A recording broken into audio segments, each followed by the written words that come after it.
Je crois qu'ils sont dans leurs droits. Vous savez, on est élu au suffrage universel pour représenter le peuple sénégalais, pour avoir la possibilité de donner une voix autre, de montrer que par le rôle du député, qu'il est possible d'assurer une certaine forme d'équilibre entre les pouvoirs au niveau de notre pays. C'est cela que les Sénégalais ont voulu et c'est pour cela qu'ils ont envoyé, sans même nous demander aux uns et aux autres notre permission. Les Sénégalais ont choisi librement d'envoyer ce nombre de Sénégalais pour nous représenter.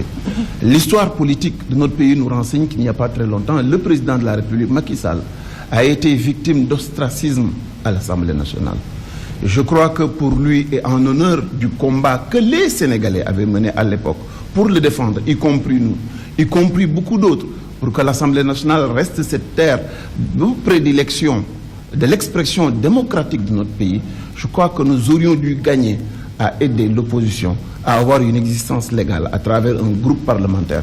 Mais ce que nous observons, c'est que les vieux démons que nous pensions avoir chassés en 2012 sont revenus avec plus de force. Et nous sommes dans une situation où un groupe de députés ultra minoritaire par rapport à une majorité ultra majoritaire est en train de subir les affres d'un dictat. Parce qu'il s'agit ni plus ni moins que de la possibilité de donner à des députés de l'opposition les voies et les moyens que leur offre la loi.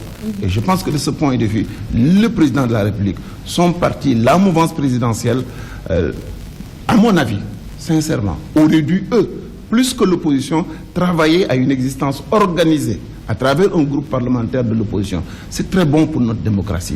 Ça aide le pays à respirer. Ça donne aux citoyens l'impression et le sentiment que nous sommes tous égaux.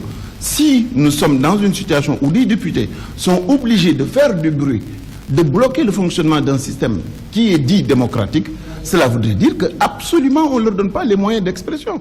Parce que j'ai cru entendre le président de la République dire que, écoutez, arrêtez de parler, taisez-vous.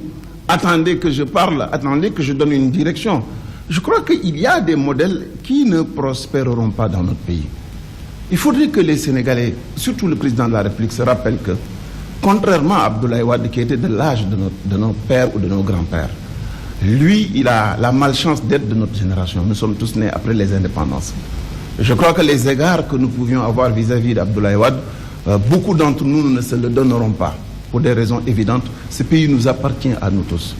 Et si on a la liberté d'avoir autant de députés à l'Assemblée nationale, qui vous sécurisent en matière de démocratie, qui vous sécurisent du point de vue des projets et propositions de loi que vous amenez, qui vous sécurisent du point de vue du vote de la loi de finances que vous amenez, qui vous sécurisent à tout point de vue.